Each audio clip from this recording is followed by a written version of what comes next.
As U.S. suicide rates rise, Hispanics show relative immunity. Overtaken by feelings of anxiety and despair, and increasingly lonely after the last of her older sisters left for college, Sarai had been cutting her arms. She wore long sleeves, even on warm days, so her mother and friends wouldn't see the marks. I thought every time I did it, that it would let out some of the frustration and anger and sadness that I had, said Sarai, a 15-year-old Latina in Southern California who requested that her full name not be used. But one day, she found herself sitting on the kitchen floor, looking at the bottles in the sink cabinet and contemplating suicide. "I was just looking at the bottle of bleach and thinking, this is it. I'm just going to do it," she recalled. "But then I heard my mom's footsteps, and it totally snapped me out."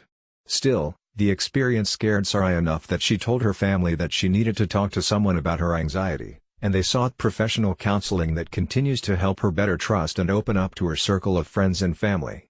Sarai's experience illustrates a suicide paradox. Even though Latinos face economic disadvantages and other stress in their lives, their suicide rate is less than one-third that of non-Hispanic whites. In California, the suicide rate for whites was 19 per 100,000 people in 2016, and the rate for Hispanics was 5.5 per 100,000, according to the State Department of Public Health. Hispanics can be of any race. The overall suicide rate in California in 2016 was 10.9 per 100,000. Across the country, suicides have increased since the turn of the century. Experts attribute the relatively low suicide rate among Latinos to the culture's strong family and community support systems, which appear to bolster emotional resilience. Sarai's counselor at Pacific Clinics, a network of mental health providers in the Los Angeles area, encouraged the teen to share more of her feelings with her family and friends. Over time, Sarai opened up to her older sister and eventually told her sister about her history of cutting. Sarai's sister now provides an important sounding board, such as when Sarai said she was tempted to cut herself again. "I ended up calling my sister. And we talked till probably 3 in the morning, Sarai recalled. The inclination to hurt herself completely went away. Cynthia Rodriguez, who has been Sarai's counselor, said she encouraged the teen to not hide her emotional struggles, including from her close friends, to take advantage of that support. Sarai eventually told a few friends that she used to cut herself. "They became like my little second family," she said.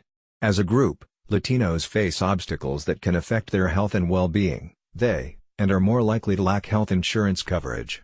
In 2017, compared with 6.3% of non-Hispanic whites, hampering access to mental health care and other treatment.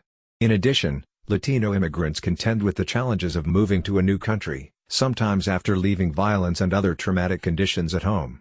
But the practice of collectivismo, the building of a latticework of relationships through extended family, work colleagues and friends, is prevalent in the Latino community and can help provide an emotional safety net, said Luis Garcia, who has developed suicide prevention programs for Latino youth in California. Even activities such as regular church picnics or salsa dancing can be beneficial, said Garcia, Vice President of Cultural Diversity at Arcadia, California. Based. Latinos or Hispanics have a preference to work in groups, Garcia said.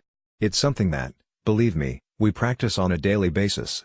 To be sure, Latinos are a multifaceted population from numerous countries who shouldn't be viewed through a single lens or set of assumptions," Garcia and other researchers stressed. Still, when immigrant families assimilate and ties to Latino culture fray, so do the protective effects, according to A in 2014 in the Journal of Clinical Psychiatry. Researchers, who analyzed suicidal thoughts and attempts, found that those inclinations increased as Latinos spent more years in the U.S. and started losing their fluency in Spanish and connections to Latino social networks and identity. In addition, Latino youth also appear more vulnerable to suicide attempts than white teens. In 2017, 8.2% of Hispanic high school students attempted suicide compared with 6.1% of whites and 9.8% of blacks, according to. And in California, and young adults have risen dramatically in recent years, according to state statistics. It's not clear what's driving that trend, but some policymakers and Latino community leaders say it reflects a lack of culturally appropriate mental health services for Latinos and a pervasive stigma that prevents many from seeking help before a crisis hits. Still, the higher rate of suicide attempts by Latino teens has not resulted in a corresponding increase in suicide deaths among Latinos, also for reasons that are unclear, said Luis Sayas, a professor at the University of Texas at Austin and author of the book Latinas Attempting Suicide, When Cultures, Families, and Daughters Collide.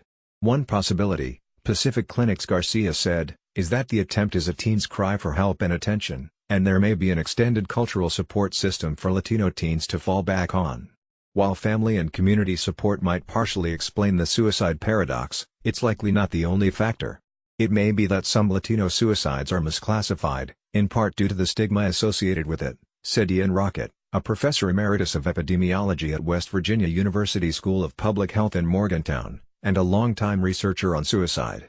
Federal suicide data is based on death records and relies on information compiled by local medical examiners or coroners, family and others, Rockett said.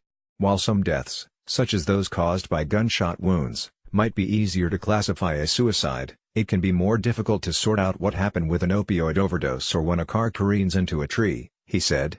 The National Suicide Prevention Lifeline, 1-800-273-8255, is open 24 hours a day, with an option for Spanish speakers, 1-888-628-9454. Go to the Lifeline's homepage, and click on the chat button in the top right corner.